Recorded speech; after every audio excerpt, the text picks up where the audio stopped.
మనం అందరం పనిచేయాలి.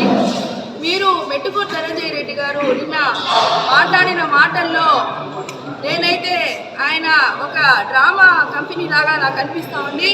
ఈ డ్రామా కంపెనీకి ఆయన ఒక ఆనం రామనారాయణ రెడ్డి నాయకత్వం వహిస్తున్నాడేమో వెనకాల. ఇదంతా ప్రజలు గమనించాలని కోరుకుంటూ సెలవు తీసుకుంటున్నాను.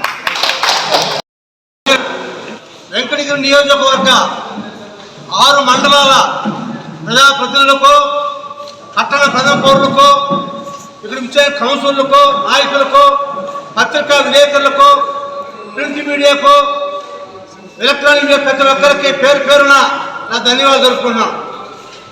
ఈరోజు ముఖ్య ఉద్దేశం ఏంటంటే, నిన్నటి రోజున వెంకటగిరి నియోజకవర్గంలో, వెంకటగిరి పట్టణంలో నిన్న జరిగిన కార్యక్రమానికి అనేక విధాలుగా అనేక మాటలు మాట్లాడారు. ఎవరు మాట్లాడిన పేరు పేరు చెప్పారు పెద్దలందరూ, అది చెప్పాల్సిన అవసరం లేదు. అయితే ఎంత పెద్ద నాయకుడైనా పార్టీ క్రమశిక్షణకు, పార్టీకి కట్టుబడి ఉన్న నాయకుడే గొప్ప నాయకుడిగా అనేక మంది, ఎంతోమంది ఇక్కడ ఎంతో స్థాయికి ఎదిగిన నాయకులు ఉన్నారు. అందుకు ఉదాహరణ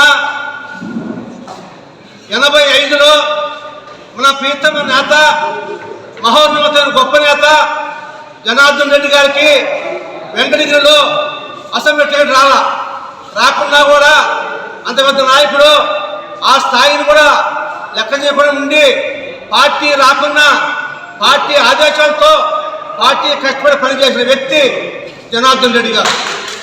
85లో టికెట్ రాకుంటే కూడా రాష్ట్రమంతా తిరిగి పార్టీ బలోపేతానికి కష్టపడి పనిచేసిన గొప్ప నాయకుడు. ఆ తర్వాత ఆయనకి పార్టీ క్రమశిక్షణ నాయకుడిగా గుర్తించి 89లో వెంకటగిరిలో ఎమ్మెల్యేగా ఇచ్చింది. ఎమ్మెల్యేగా ఇచ్చిన తర్వాత మంత్రిని చేసింది. మంత్రి అయిన తర్వాత ముఖ్యమంత్రి అయినాడు. ముఖ్యమంత్రి పదవి పోయిన తర్వాత పార్లమెంట్ సభ్యుడికి అయినాడు. అనేక 3 పార్లమెంట్ అయినాడు. ఆ స్థాయి నాయకుడు. మనకు భారతదేశంలో మహోన్నతమైన గొప్ప చట్టసభలు 4 ఉంటే ఆ 4 చట్టసభలకే నాయకత్వం వహించిన గొప్ప నాయకుడు జనార్దన్ రెడ్డి గారు. ఎందుకు ఆ స్థాయి ఎదిగినాడంటే ఆయన క్రమశిక్షణకే నిదర్శనం. ఇప్పుడు నేను జరిగిన కార్యక్రమంలో అనేక విధాలుగా పార్టీకి వ్యతిరేకంగా పాల్పడము అది కరెక్ట్ కాదు. ఈరోజు పదవి రాకపోతే రేపు పదవి వస్తారు. ఎవరైనా సరే పార్టీని నమ్ముకున్న ప్రతి వ్యక్తి ఒక స్థాయికి ఎదిగి ఉన్నతమైన పదవులను నిర్వహిస్తారు. కాబట్టి మనం తెలుసుకోవాల్సింది ఒకటే, వెంకటగిరిలో పార్టీ రాదని కల్మషం లేకుండా ప్రతి కార్యకర్త, ప్రతి నాయకుడు ఎవరైనా సరే అందరూ జగన్మోహన్ గారి నాయకత్వాన్ని బలపరిచే వెంకటగిరి రామకుమార్ గారిని ఎమ్మెల్యేగా గెలిపిస్తే ప్రతి కార్యకర్త ఒక స్థాయికి ఎదిగే అవకాశాలు ఉంటాయి. ధనంజయ రెడ్డి గారు కూడా నేను ఒకటే చెప్తున్నాను, నేను జగన్మోహన్ నాయకత్వాన్ని బలపరుస్తూ నేను మీరు వెహికల్లో జగన్మోహన్ జిందాబాద్ అని చెప్తూ జరిగింది. అదే స్ఫూర్తితో మీరు మండలం నియోజకవర్గం మొత్తం తిరిగి రామకుమార్ గారిని ప్రచారం చేసి రామకుమార్ గారిని 2024లో ఎమ్మెల్యేగా గెలిపిస్తారని నిన్న వచ్చిన పాల్గొన్న ప్రతి నాయకుడు కూడా నేను చేతులతో నమస్కారం చేస్తున్నాను.